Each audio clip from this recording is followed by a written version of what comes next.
કે ભગવાન સ્વામિનારાયણે જે શિક્ષાપત્રી લખી જેનું અનુસરણ જો બધા કરે ને, સમગ્ર શાસ્ત્રનો સાર છે, તો ભારતમાં આઈપીસીની જરૂર ના પડે, ઇન્ડિયન પિનલ કોડ અને કોર્ટની જરૂર ના પડે, ખાલી શિક્ષાપત્રી પ્રમાણે રહેતો. એવા મૂલ્યનિષ્ઠ નાગરિકો આપણે દેશમાં તૈયાર કરવા છે, એટલે આઈપીડીસી નો કોર્સ છે, ઇન્ફોર્મેશન ટુ ફોર્મેશન. એવા આપણે તૈયાર કરવા છે. અને આ આઈપીડીસી નો કોર્સ તો એક એજ્યુકેશનલ કોર્સ તરીકે અમે અહીંયા ઇન્ટ્રોડ્યુસ અત્યારે કરીએ છીએ. અમારી બાળ મંડળની સભાઓમાં, યુવક મંડળની સભાઓમાં, અમારા મંદિરોમાં, બધી જગ્યાએ આ એક યા બીજી રીતે ફ્લોટ છે જ, ફ્લોટ થયેલો જ છે, અને એના ઉત્તમ પરિણામો અમને મળ્યા છે. તમારામાંથી કેટલા ગાંધીનગર અક્ષરધામ ગયા છે? Just rays your hands. બધા જ. અગેન, દિલ્હી અક્ષરધામ જોયું? હાથ ઊંચો કરો. ઓહ, બધા જ. દિલ્હી અક્ષરધામમાં તમે એક્ઝિબિશન 2માં મોટી લાર્જ ફોર્મેટ ફિલ્મ જોઈ હશે, જે ભગવાન સ્વામિનારાયણ તરુણ વયના હતા, નીલકંઠ રૂપે, ત્યારે એમને સમગ્ર ભારતનું વન વિચરણ કરેલું. એમાં એક દ્રશ્ય છે કે જેમાં ભગવાન સ્વામિનારાયણ નીલકંઠ રૂપે એ નાના 11-12 વર્ષના બાળક એક ગરીબની સેવા કરે છે. એક ગરીબ, વૃદ્ધ, અશક્ત વ્યક્તિને પોતે જમાડે છે. રોજ હજારો લોકો આ શો જોવે છે. ઘણાના જીવન પરિવર્તન થાય છે. પણ એક 11 વર્ષનો બાળક એ પોતે આઈડેન્ટિફાઈ કરી શક્યો કે મારી ઉંમરનો બાળક છે, અને એ આવી સેવા કરે છે. શોમાંથી બહાર નીકળ્યા પછી એ 11 વર્ષના બાળકે એના માતા પિતાને કીધું કે dad, I definitely carry your business forward. હું તમારો ધંધો છે ચોક્કસ આગળ લઈ જઈશ, પણ today I decide to serve my country like Neelkanth. પણ આજે આ ફિલ્મ જોઈને હું નક્કી કરું છું કે હું મારા દેશની સેવા નીલકંઠની જેમ.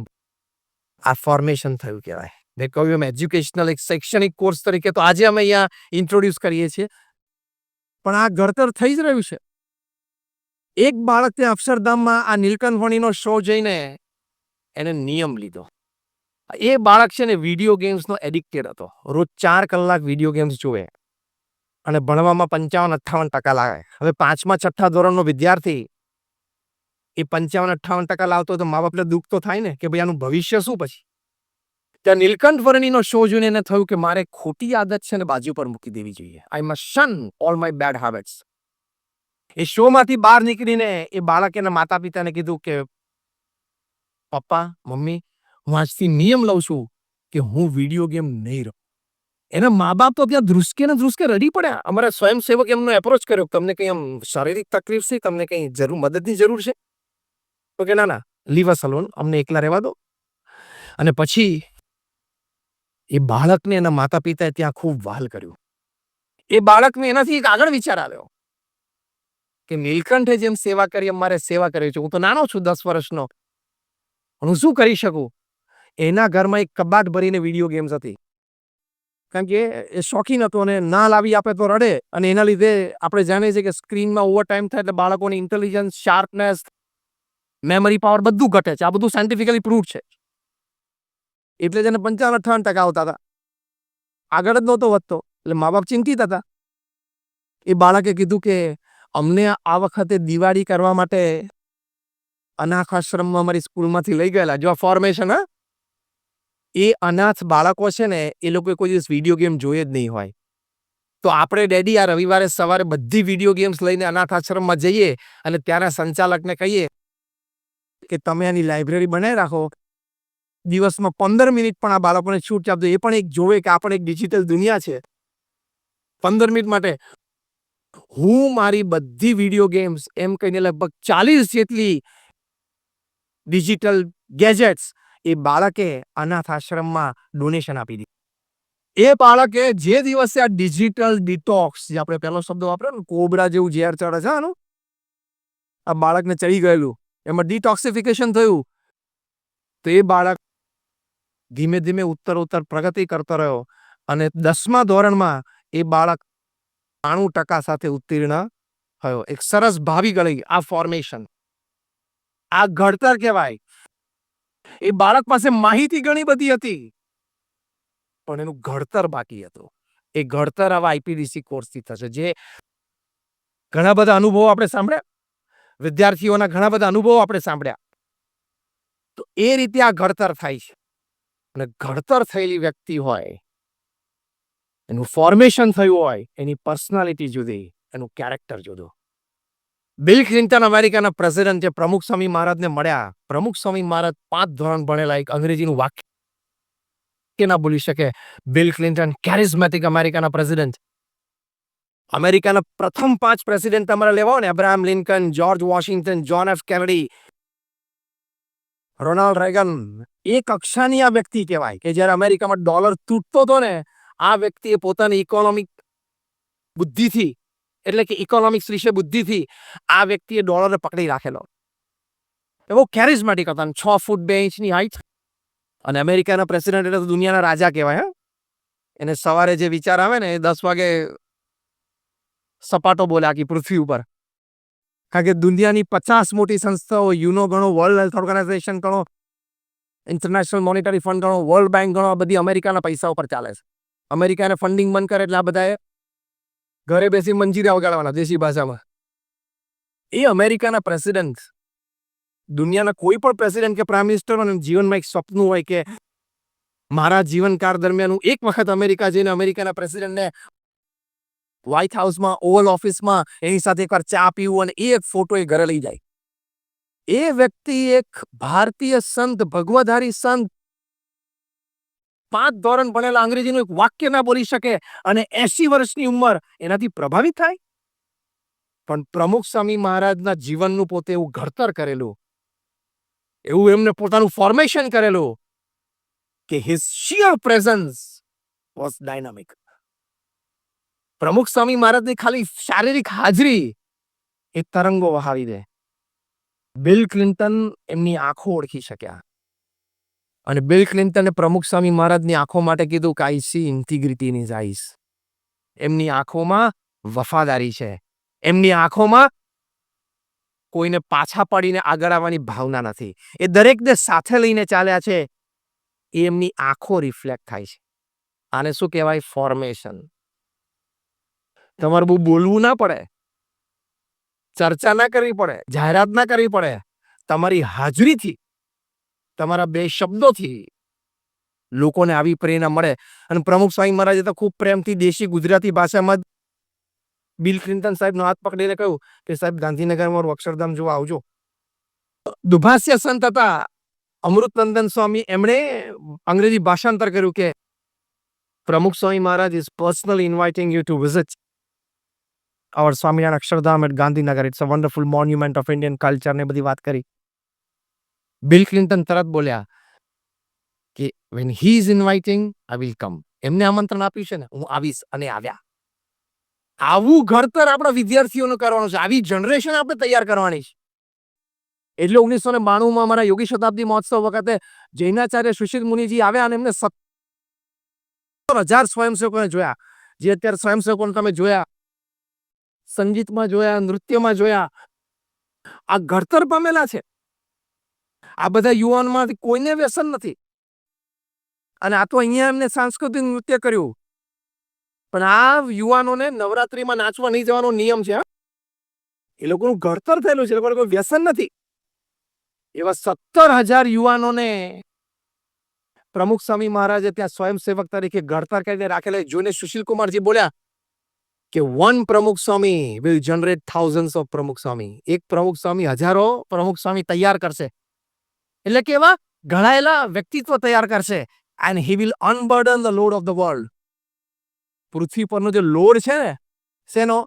આ $1,500 અબજ ડિફેન્સ બજેટ એ લોડ જ કહેવાય ને. દર 10 વ્યક્તિ એક ફાયર આર્મ, એ લોડ જ કહેવાય ને. 4.5 કરોડ બાળકો આ આર્મ્ડ કોન્ફ્લિક્ટ એટલે ડોમેસ્ટિક કોન્ફ્લિક્ટના લીધે સ્કૂલોમાં નથી જઈ શકતા. એ લોડ જ કહેવાય ને પૃથ્વી પર. એ બધો લોડ પ્રમુખ સ્વામી મહારાજ ઉતારશે આવા યુવાનોનું ઘડતર કરીને. This is formation. એટલે ઘડતર થયેલી વ્યક્તિઓની છાપ જુદી હોય, એનો પ્રભાવ જુદો હોય. તમે બધા જાદુગર કેલાલને જોયા પણ હશે અને ઘણા મળ્યા પણ હશો. Was one of the world's greatest magician. Pramukh Swami મહારાજ એક વખત ત્યાં વલ્લભ વિદ્યાનગરમાં હતા. ત્યાં આનંદ ટાઉન હોલમાં એમનો 1 મહિના સુધી સળંગ શો. પ્રમુખ સ્વામી મહારાજ પ્રત્યે એમને ખૂબ આદર ભાવ હતો. પ્રમુખ સ્વામી મહારાજ એક વખત મળવા આવે ત્યારે પ્રમુખ સ્વામી મહારાજે કીધું કે રોજ સાંજે 500, 1000, 2000 માણસ તમને જોવા આવે છે, તો તમારું જાદુ તમે બધાને દેખાડો છો, તો એક એવું જાદુ તમે ડેવલપ કરો કે જેમાં એ જાદુ જોયા પછી લોકોને વ્યસન મુક્તિની પ્રેરણા મળે. અને કેલાલ સાહેબે પ્રમુખ સહીમાના વચને આવું એક જાદુ ડેવલપ કર્યું કે આમ બીડી પીતો અને આમ અહીંયા સીધું કેન્સર જેવું દેખાવા માંડે, જે કે તો જાદુના ભાગરૂપે પ્રમુખ સહીમાને કીધું કે તમારે છે ને સ્ટેજના ખૂણે એક નાનો યજ્ઞ જેવું પ્રગટાવી રાખવું અને છેલ્લે અપીલ કરી કે જેને વ્યસન છોડવું હોય એ પોતાનું વ્યસન આમાં નાખતા જાય. એમણે શરૂ કર્યું અને સેંકડો લોકોનું વ્યસન છૂટ્યું. જે વ્યસન છોડે ને એમના પત્ની કે એમના માતૃશ્રી કે એમના દીકરી આવીને કેલાલ સાહેબનો આભાર માને કે તમે મારા પતિનું કે મારા પિતાનું કે મારા દીકરાનું વ્યસન છોડાવ્યું તો અમને ખૂબ રાહતથી તમારો આભાર. કેલાલ સાહેબ કે મને જો આ પ્રમુખ સાહેબ પ્રેરણા આપીશ. હવે એક વખત એવું બન્યું કે કેલાલ સાહેબને એક ગુટકા બનાવતી કંપનીએ એમને ઓફર કરી કે 11 સેકન્ડની તમારી એડવર્ટાઇઝમેન્ટ બનાવી છે, એની માટે અમે તમને 25 લાખ રૂપિયા આપીએ. તમારે ફૂલ મજીશિયન ડ્રેસમાં બગીચામાં ફરવા આવવાનું, કોલેજના છોકરા છોકરીઓ દોડીને તમારી પાસે આવે કે જાદુ દેખાડો, અને તમે એમ કહો કે મારી પાસે કોઈ અત્યારે હું તો ખાલી ફરવા આવે છું, કોઈ વ્યવસ્થા નથી, છતાં બહુ આગ્રહ કરીને તમારે સ્લીવ્સમાં એટલે બાઈમાં હાથ નાખીને ગુટકાની પટ્ટીઓ બહાર કાઢવાની અને 2-4 બધાને વેચવાના. આટલી 11 સેકન્ડની એડ હતી. કેલાલ સાહેબ કે હું નહીં કરી શકું. તો કેમ? તો કે બસ મારાથી નહીં થાય, તમે કોઈ બીજાને શોધી લો. એટલે આ એક્ઝિક્યુટિવ્સ કંપનીને એમ થયું કે સાહેબને જરા પૈસા ઓછા પડ્યા, 25 લાખ, એટલે સેકન્ડ ઓફર આપી 50 લાખની. આ પ્રસંગ અમે જુનિયર કેલાલ પાસેથી કાનો કાન સાંભળેલો છે, એમના દીકરા પાસેથી. એક પ્રસંગમાં અમે સાથે હતા, સિનિયર કેલાલ અને અમારા કોઠારીશ્રી હતા યોગી સ્વરૂપ સ્વામી, બંને ઉદઘાટનમાં આગળ હતા અને અમે 2-3 સંતો અને જુનિયર કેલાલ પાછળ બેઠા હતા. ત્યારે એમને મને આ પ્રસંગ કહેલો. 50 લાખની ઓફર કરી ત્યારે કેલાલ સાહેબે કીધું કે નહીં થાય. ત્યારે કારણ પૂછ્યું તો કહ્યું કે મને પ્રમુખ સ્વામી મહારાજે પ્રેરણા આપી છે, મારું ફોર્મેશન કર્યું છે. મને પ્રમુખ સ્વામી મહારાજે પ્રેરણા આપી છે કે તમે વ્યસન મુક્તિનું કાર્ય કરો. એ હું કરું છું, ઘણા છોડે છે, મને એનો સંતોષ છે. હવે આ એક 50 લાખની એડ કરું ને એમાંથી 2, 5, 15 યુવાનોને પણ વ્યસન લાગી જાય તો પ્રમુખ સ્વામી જેવા મહાન સંતનું વચન મેં લોપ્યું કહેવાય, I can not do your advertisement. હું તમારી એડ નહીં કરી શકું. 50 લાખની ઓફર ઠુકરાવી તો સમાજના હિત માટે આવી મોટી લાલચ પણ ઠુકરાવી દે એવા યુવાનોનું ફોર્મેશન આપણે કરવું છે, એટલે આઈપીડીસી નો કોર્સ છે. સમાજના હિત માટે, વ્યક્તિગત લાભ છોડે, સમાજના હિત માટે વ્યક્તિગત લાભ અને લાલચ છોડે એવા યુવાનોનું ઘડતર કરવું છે ને, એની માટે આ કોર્સ છે આઈપીડીસી. ધીમે ધીમે વોરા સાહેબ તમે અત્યારે તો આપણે ઇલેક્ટિવ છે, પણ પછી આપે જ હમણાં અહીંયા જાહેરાત કરી આપના પ્રવચનમાં કે બધા કોલેજના પ્રિન્સિપલ્સ અને કોલેજના અત્યારે જે એડમિનિસ્ટ્રેટિવ બેઠા છે બધાને વિનંતી છે કે ધીમે ધીમે તમે કમ્પલસરી કરજો, કારણ કે આ એના માટે ખૂબ આવશ્યક છે. કે 1991માં કલ્ચરલ ફેસ્ટિવલ ઓફ ઇન્ડિયા અમેરિકામાં અમે કરેલો. ગવર્મેન્ટ ઓફ ઇન્ડિયાના under secretary for cultural department mister Kartar Singh Luthra આવેલા. એમને કહ્યું કે અમે તો 51 દેશોમાં 51 CFI કર્યા છે, તમે એક BAPSC નાની સંસ્થા આટલો મોટો ઉત્સવ અમેરિકાની ધરતી પર કરો છો, આશ્ચર્ય છે. એ આવવા તૈયાર નહોતા. અમારા વડીલ સંત પૂજ્ય આત્મ સ્વરૂપ સ્વામી એમને ખૂબ સમજાવ્યા પછી આવ્યા, અને આવ્યા ત્યાં ભવ્ય મોટો એન્ટ્રન્સ ગેટની આગળ જ એક 11 વર્ષનો બાળક એ હાથમાં ઝાડુ લઈને, જે હમણાં તમે નૃત્યમાં જોયું ને કે આપણે આ બધા સંસ્કારી તૈયાર કરવા છે, એ સાફ કરતો હતો. એટલે કરતારસિંહ લુથરાને જોયું કે આ તો સરસ સ્વયંસેવકના ડ્રેસમાં છે આ 10-11 વર્ષનો. તરત એની નજીક ગયા કે બેટા વોટ ઇઝ યોર નેમ? તો પેલા કીધું કે my name is Mayur Patel. What are you doing here? તું અહીંયા શું કરે છે? તો પેલા મયુર પટેલ 11 વર્ષના બાળકે જે જવાબ આપ્યો ને, એ આ કરતારસિંહ લુથરાના પગ નીચેથી તો ભોંય ખસી ગઈ. પેલો બાળક બોલ્યો કે I am serving my nation and my guru. કચરો વાળતો તો એ બાળક, અને બોલ્યો શું કે હું મારા દેશની અને મારા ગુરુની સેવા કરું. આ ફોર્મેશન થયું કહેવાય. આ શું છે? ઘડતર થયું કહેવાય. તો આવા ઘડતરની આપણે આવશ્યકતા છે. એક માછીમારનો દીકરો ભારતના મહાન વૈજ્ઞાનિક અને રાષ્ટ્રપતિ બની શકતા હોય ડોક્ટર એપીજે અબ્દુલ કલામ. એક ગરીબ સામાન્ય પરિવારમાં જન્મેલો બાળક સ્ટ્રીટ લાઇટ નીચે ભણીને ભારતનું સંવિધાન લખી શકતા હોય ડોક્ટર ભીમરાવ આંબેડકર. એક સામાન્ય ખેડૂતનો બાળક એ બીએપીએસ જેવી વિશ્વવ્યાપી સંસ્થા યુનાઇટેડ નેશન્સમાં પરમેનન્ટ સ્ટેટસ સુધી મૂકી શકતા હોય અને દર 15મા દિવસે એક સંસ્થા ઊભી કરી શકતા હોય, એ બની શકતા હોય પ્રમુખ સ્વામી મહારાજ. તો ડોક્ટર કલામ થઈ શકાય, ડોક્ટર આંબેડકરજી કહી શકાય, પ્રમુખ સ્વામી જેવા ગુણિયલ થઈ શકાય. તો આપણે એવા વિદ્યાર્થીઓનું ઘડતર કેમ ન કરી શકીએ? હવે તમારી વાત આવે છે. Front row, second row. તો આપણે એવા વિદ્યાર્થીઓનું ઘડતર કેમ ન કરી શકાય? તમારા બધાના મનમાં વિચાર તો છે જ. નહીં તો તમે આટલી સારી રીતે આઈપીડીસીના કોર્સને સ્વીકારો નહીં અને અપનાવવાની તૈયારી ન બતાવો. આ વિચાર છે, પણ હવે આપણે સારી રીતે ઓર્ગેનાઇઝ રીતે સિસ્ટમેટિક રીતે આપણે એને કોર્સ રીતે કે આપણી યુનિવર્સિટીમાંથી ડોક્ટર આંબેડકર તૈયાર થવા જોઈએ, આપની યુનિવર્સિટીમાંથી ડોક્ટર કલામ તૈયાર થવા જોઈએ, ડોક્ટર વિક્રમ સારાભાઈ તૈયાર થવા જોઈએ, પ્રમુખ સ્વામી જેવી ગુણિયલ વ્યક્તિઓ તૈયાર થવી જોઈએ. એ આપણી યુનિવર્સિટીનું લક્ષ્ય છે. બાકી તો 10,000 એન્જિનિયર તૈયાર કર્યા, 20,000 ડોક્ટર તૈયાર કર્યા, એ આંકડા તો બધી યુનિવર્સિટી પાસે છે. એમાં કઈ બહુ મોટી વાત નથી. એક આવી વ્યક્તિ તૈયાર કરો. When I talk to teachers, જ્યારે હું શિક્ષકોને વાત કરું ત્યારે અવશ્ય વાત કરું છું કે તમે ભલે 25,000 વિદ્યાર્થીઓ તમારા જીવનમાં ભણાવીને તૈયાર કરો, પણ જ્યાં સુધી ડોક્ટર કલામ કે ડોક્ટર આંબેડકર એક કક્ષાની એક વ્યક્તિ તમે તૈયાર ન કરી શકો ત્યાં સુધી શિક્ષક તરીકે તમે અધૂરા છો. You are incomplete as a teacher if you can't produce such a national personality who contributes to this extent to the society. એક રાષ્ટ્રીય વ્યક્તિ જે સમાજને આ કક્ષા સુધી પોતાનું પ્રદાન આપી શકે એવી વ્યક્તિઓ તૈયાર કરવી. અને આપણી પાસે સમૃદ્ધતા છે. 540 million youths in India under 35. 54 crore પ્રજા ભારતની એવી છે જેની ઉંમર 35 થી ઓછી છે. શું ના થાય? We are the youngest nation in the world. દુનિયાનો સૌથી યુવાન દેશ ભારત છે. એટલે આ ફોર્મેશન થાય તો આ બધું જ થઈ શકે. તો ફોર્મેશન થવા માંડ્યું. ડીઆરડીઓ, ઈસરો માંથી કેવા કાર્યો થયા? કેટલા સેટેલાઇટ લોન્ચ થયા? વિશ્વ વિક્રમ એક-એકમાં 30-30, 40-40, 100 ઉડાણો ભરીને ભારત વર્ષે પહેલી વાર જીવનમાં વેક્સિન બનાવી, અને એ પણ મહામારી દરમિયાન બનાવી. દૈવત છે આપણી પાસે. આપણે ખાલી ઘડતર જ કરવાનું છે. પહેલી વાર ભારતમાં વેક્સિન બની, સંપૂર્ણ ઇન્ડિજિનિયસ વેક્સિન, જે કોવેક્સિન ભારત બાયોટેકમાં હૈદરાબાદમાં બની હતી. અને અમેરિકા જેવા દેશને પણ ભૂલથી પણ સપનું ના આવે ને એવું કાર્ય આપણે 2 દિવસ પહેલા કર્યું. 17મી સપ્ટેમ્બરે ભારતમાં 25 મિલિયન એટલે 2.5 કરોડ લોકો વેક્સિનેટ થયા. એક દિવસમાં 2.5 કરોડ. તમે સ્ટેટિસ્ટિકલ બ્રેકડાઉન કરો ને એટલે 17મી સપ્ટેમ્બર 2 દિવસ પહેલા એ દિવસે દર સેકન્ડે 425 વ્યક્તિઓને વેક્સિન મળી. Every second. આપણે આ વેક્સિનની વ્યાજ કાઢીને ત્યાં સુધીમાં 15,000 થઈ જાય વેક્સિન.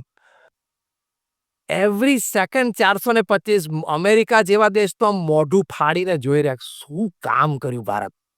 આવી શક્તિ છે આપણી પાસે. આ તો મોજૂદ પ્રસંગની વાત છે. હમણાં જ તાજા બનેલા આવા પ્રેરણાદાયી અદ્ભુત પ્રસંગની વાત તો આપણે શું ના કરી શકીએ. માટે હિંમતવાન રહેવાનું, કરેજિયસ રહેવાનું, થઈ શકે છે એવી ભાવનાથી જીવવાનું. We can do it. હું એક શબ્દ બોલું છું, મારી સાથે બોલજો. If I decide I can. Again, if I decide I can. આ વાક્ય રોજ કહેવાનું કે હું નક્કી કરું તો થાય જ. હવે ખાલી નક્કી કરવાનું બાકી છે. એ નક્કી બરોબર થાય ને એની માટે આઈપીડીસી નો કોર્સ છે. ઇન્ફોર્મેશન ટુ ફોર્મેશનની વાત આપણા જીવનમાં દ્રઢ થાય ને એની માટેનો આ કોર્સ છે. એવા ઘડતરથી આપણને આટલો મોટો લાભ થાય છે. એનો આવો પર્સનલ ગ્રોથ થાય છે, એનો ફેમિલી ગ્રોથ પણ થાય છે, એટલે કે એના પારિવારિક જીવનમાં પણ એને ખૂબ લાભદાયી થાય છે. અમે કલ્ચરલ ફેસ્ટિવલ ઓફ ઇન્ડિયા અમેરિકામાં કરેલું. મને વોરા સાહેબે કલાકનો સમય આપેલો, હજી મારી પાસે 15 મિનિટ છે. તો ત્યાં બ્યુટીફુલ બોર્ડરલેસ વર્લ્ડ એ એક્ઝિબિશન અમે ઊભું કરેલું. એમાં શ્રવણ એનો ડાયરોમાં મૂકેલો કે શ્રવણ પોતાના મા બાપને કાવડમાં બેસાડીને જાત્રા લઈ જાય છે. આપણે એ પ્રસંગ જાણીએ છીએ. હવે અત્યારની જનરેશન તમે કહો કે શ્રવણ ને દેશ, અત્યારની જનરેશનને મગજમાં એવું ઘૂસી ગયું છે કે ઓ શ્રવણ ને ઓલ્ડ ડેટેડ ને નોટ રેલેવન્ટ, ક્યાં તો બધી ભૂતકાળની વાતો, ઓલ્ડ ડેટેડ, જમાનાની જૂની, આજે કે એનો કઈ સંદર્ભ નહીં. પણ ત્યાં અમારા સ્પોર્ટ ગાઈડ્સ આ બધી વાતો સમજાવતા હતા. ત્યાં મિડલસેક્સ કાઉન્ટી કોલેજના ગ્રાઉન્ડમાં જે એક્ઝિબિશન હતું એના એક સેક્રેટરી બેન મિસ સિલ્વિયા એ આ એક્ઝિબિશનમાં આવ્યા. એમણે આ શ્રવણની વાત સાંભળી. ત્યાં ધ્રુસકે રડી પડ્યા. તે આપણે સ્વયં કીધું કે બેન હું તમને કઈ મદદ કરી શકું કે ના. ત્યાંથી સીધા બાદ પાર્કિંગ લોટમાં ગયા, ગાડી લઈને સીધા ઓલ્ડ એજ હોમમાં ગયા, ઘરડા ઘરમાં, અને મા બાપને કીધું ગાડીમાં બેસી જાઓ. એને મા બાપને આશ્ચર્ય થયું. પહેલાથી એમ લાગ્યું કે આ અવસ્થામાં છે. તો કે ના આમ તો સજાગ છે કે. તો કે હું તમારા કપડાં અને દવાઓ બધું રૂમમાંથી લઈ લઉં છું, તમે ગાડીમાં બેસી જાઓ. તેમને આશ્ચર્ય થયું કે આ કેવી રીતે બની શકે. પછી એને કીધું ગાડીમાં બેસીને કે from today I am not your Sylvia, I am your Shravan. ત્યારે મા બાપને આશ્ચર્ય થયું કે શ્રવણ શું.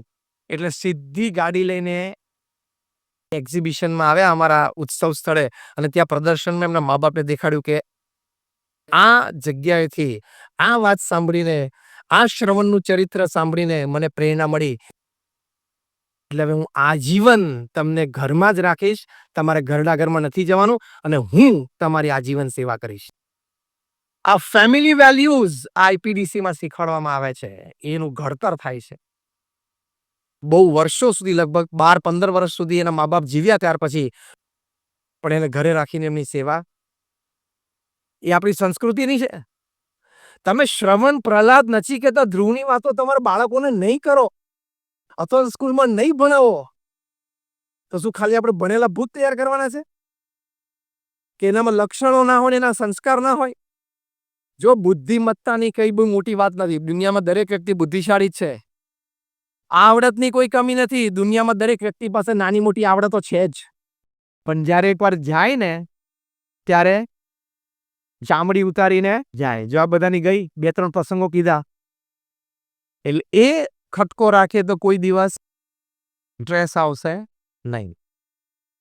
સેકન્ડ ઇમ્પોર્ટન્ટ રીઝન, અમારા વડીલ સંત પરમ પૂજ્ય ડોક્ટર સ્વામી ઘણી વખત સમજાવે છે કે સમાજમાં, કુટુંબમાં અને વ્યવહારમાં સ્ત્રી પુરુષ મર્યાદા, એનો લોપ થાય તો પણ જીવનમાં અત્યંત તણાવ આવશે. તમારા સર્કલની બહાર તમે જો ગયા, અમારા વડીલ સંત પરમ પૂજ્ય ડોક્ટર સ્વામી ભગવાન સ્વામિનારાયણનો સિદ્ધાંત અને આપણા શાસ્ત્રનો સિદ્ધાંત સમજાવે છે કે any other woman other than your wife, તમારી પત્ની સિવાયની કોઈ પણ સ્ત્રી એ તમારી માટે કાં તો માતા છે, કાં તો બેન છે, અને કાં તો દીકરી છે. એવી રીતે દરેક સ્ત્રી માટે જો એ પરણ્યા હોય, તેના પતિ સિવાયના બધા જ પુરુષ એની માટે ભાઈ છે, પિતા છે, કા પુત્ર છે. આ મર્યાદા જો લોપાશે ને તો પણ કુટુંબ છિન્ન ભિન્ન થશે, તો પણ પ્રશ્ન મોટો આવશે. આ મર્યાદા લોપાશે તો પણ મોટો પ્રશ્ન આવશે. ઇન્ટરનેશનલ મોનિટરી ફંડના president Dominique Strauss Kahn, he was destined to become the president of France. એ ન્યુયોર્કથી ફ્રાન્સ આવતા હતા, વચ્ચે સ્ટોપ ઓવરમાં, ચેન્જ ઓવરમાં હોટલમાં એન્ટર થયા, અને એવું કહેવાય છે રિપોર્ટ્સ પ્રમાણે કે ત્યાં કોઈક હોટલમાં મેડ સાથે એમને કોઈક વર્તણૂકમાં ફેર પડ્યો. પેલી મેડે કેસ કર્યો. કેસ તો પછી આઉટ ઓફ કોર્ટ સેટલમેન્ટમાં પતાયો, પણ ઇન્ટરનેશનલ મોનિટરી ફંડના પ્રેસિડેન્ટ તરીકે એમને રાજીનામું આપવું પડ્યું. ફ્રાન્સની પ્રજા એમને ફેંકી દીધા. પ્રેસિડેન્શિયલ ઇલેક્શનમાં ઊભા ના રહી શક્યા. આ એક પ્રસંગ જો એ હોટલની રૂમમાં ન બન્યો હોત તો આજે ડોમિનિક સ્ટ્રોસ-કેન જે પોલિટિકલ સર્કલ્સમાં ઓલ ઓવર વર્લ્ડ ડીએસકે તરીકે ઓળખાતા હતા શોર્ટ ફોર્મમાં DSK would have been the president of France. વર્ષો પહેલા અમેરિકાના પ્રેસિડેન્શિયલ ઇલેક્શનમાં રોનાલ્ડ રેગનની સામે ગેરી હાર્ટ ઉભા રહેલા. પ્રી પોલ સર્વેમાં 85% polling Gary Hart would become the president of America. charismatic personality. આટલો એક વિશ્વ પ્રસિદ્ધ વ્યક્તિ, એમનું વ્યક્તિત્વ charismatic હતું. એ જ્યાં ઉભા રહે ત્યાં કેન્દ્ર બિંદુ બની જાય. એ બોલે એ બ્રહ્મ વાક્ય થઈ જાય. બુદ્ધિ, શક્તિ, આવડત, હોશિયારી, પૈસા, વૈભવ બધું જ હતું. પણ એક કેસ એવો ખુલ્યો કે જ્યારે કોલેજમાં હતા ત્યારે અમને આ સ્ત્રી પુરુષ મર્યાદામાં ક્યાંક મોટી ભૂલ થયેલી તો પેલા તરફથી વાત શરૂ થઈ. એ ફોટો ન્યૂઝપેપરમાં છપાણો. ગેરી હાર્ટે પ્રેસિડેન્શિયલ નોમિનેશન પાછું ખેંચવું પડ્યું. આજે એ વાતને 20 વર્ષ થયા. દુનિયામાં કોઈને ખબર નથી કે ગેરી હાર્ટ ક્યાં છે, જીવે છે કે મૃત્યુ પામ્યા. એટલે આ મર્યાદા લોપાશે તો પણ મેજર પ્રશ્ન આવી શકશે. હમણાં અમેરિકાની બહુ જ મોટી આઈટી કંપની આઈગેટ, એના સીઈઓ ફનિશ મૂર્તિ, એમનો પણ આવો કેસ ન્યૂઝપેપરમાં રિપોર્ટ થયો છે. હવે આ વ્યક્તિ એવી હતી કે જે બીમાર કંપનીઓમાં જાય, તમારી કંપની ફરચામાં ગઈ હોય, જબરદસ્ત ખોટમાં ઉતરી ગઈ હોય, આઈટી કંપનીઓ આવી જોઈએ, ઇન્ફોર્મેશન એન્ડ ટેકનોલોજી.